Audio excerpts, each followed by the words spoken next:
Hello, I'm glad to see you here. Thank you for coming to watch and listen to this information. And thank you for reading my email, which gave you the link to come here and spend a few minutes with me.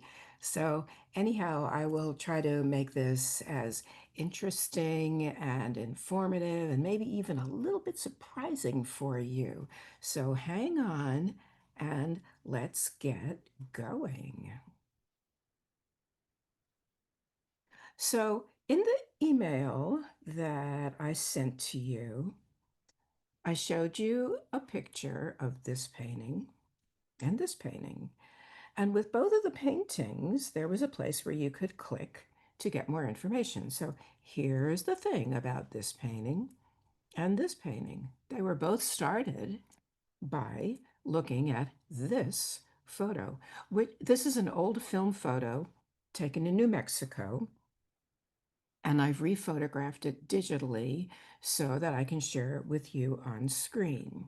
So starting with this photo, what I did was I cropped in closer to this portion of it because this is the part of the photo that I think is most interesting to me. Okay. Then the first painting that I made was a realistic interpretation, not a strict copy, an interpretation of this photo. And I started, as I always do, with a small pencil sketch to do some planning for my shapes and their relationships within the rectangle, and also how dark or light they are. Then I drew it full size on my watercolor paper. Here's that. Then I started with what I refer to as an underpainting. I start some, but not all paintings this way, flooding a lot of water on the paper and letting a lot of color kind of swim around on all that water to create interesting areas of color and also texture. Then I proceed by adding more pigment, heavier pigment, darker pigment, to start to create my middle values and my darks. You can see I've already got some pretty dark areas going here, which I like to do as soon as I possibly can in a painting. And here's the final result. And for any of you who are painters, that process from my source photo to the finished painting might seem pretty standard, um, comfortable to you. So let's move on to abstraction, though. Back to the same source photo. When I paint abstractly, I frequently like to use a source photo to give me ideas, to get me started. That's all it does. It gets me started. And what I'll do is I'll crop in even tighter, find a really interesting place, crop in tighter, and then frequently I'll rotate the painting so I'm no longer seeing it in a natural way. I can see the shapes better. Um, and so here's what I just want to point out a few things before I start to show you the, the stages of the painting. Notice here's a nice shape. It's the arch. Here's another nice shape. I'm just going to try to draw this for you with my pink drawing tool here. Let's keep going. Do you see this nice shape, this nice architectural shape coming all the way down and out? So these are a couple of really nice shapes. I might use them in my abstract painting. I'm seeing some shapes in this big old tree in the background. You see these shapes? They're kind of diagonal shapes, straight-ish shapes. And then there are some other shapes that are coming at other angles, crisscrossing. Oh, look at these fabulous shapes. Okay, so just to point that out to you for starters, now I'm going to take all the pink lines away and move to the next picture. Okay, so I'm thinking about all those shapes and lines. Once again, I'm starting with an underpainting done in much the same way, but do you see I'm not starting with a sketch, a small sketch to plan it out. I'm not starting with any lines on my paper. I'm starting with an underpainting. Again, I'm using three colors only, floating them around in a big wash of water. And these funny white marks were made by tossing some salt onto the wet paint before it dried, and the salt grains pull the water into them, leaving interesting white bursts of color behind. So this is a great way to make some interesting marks and textures before I've even started my painting.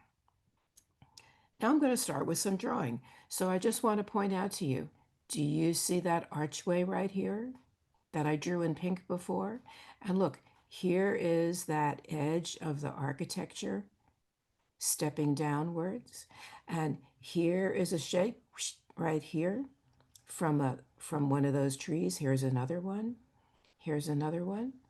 So I was responding here to shapes and lines that I was seeing in the photo, and I was drawing them on top of my underpainting. By the way, I'm drawing here using water-soluble crayons, and they're really quite lovely to draw with. Another thing I'm doing, I'll just point out, I'll get my pink thing out again. See these little round things here, these shapes? What I'm doing, here's another one. I'm capturing some of those marks. Here's one right up here. I'm looking around on the paper where that salt has created these interesting, here are two that are stuck together, interesting little shapes, and I'm drawing around some of them. So what this means is, at this point, not only am I responding to what I'm seeing in my photo, I'm also responding to what's happening on the paper, in this case, thanks to that salt. All right, so now I'm going to move on ahead and I'm going to add some darker places. I'm putting on thicker, darker pigment to start to find more shapes and define those shapes. And guess what, everybody? At this point, you know what? I really don't need my source photo very much anymore. I'm starting to respond now to what's already on the paper, and I'm letting my design, my design understanding help move me forward. I'm also trusting my intuitive, instinctive decisions. I like to call this a combination of using intuition and design, and that's going to move me forward from here to here, going darker, to here, going darker, and to here, to the final painting. And each one of these stages, I can go backwards. Each one of these stages, I'm finding new shapes, I'm making new shapes, I'm crossing edges, I'm crossing boundaries, I'm putting paint on, I'm lifting paint off, I'm doing all kinds of really interesting things to end up here, which is completely different from the realistic painting that I showed you and completely different from the source photo. It's a fascinating process. Here you can see both paintings and the source photo in the middle, and I think it's really interesting to look at all of them together all at the same time. And now that you've seen me walk you through it step by step, I hope that you'll have a better understanding and appreciation for the way this all works.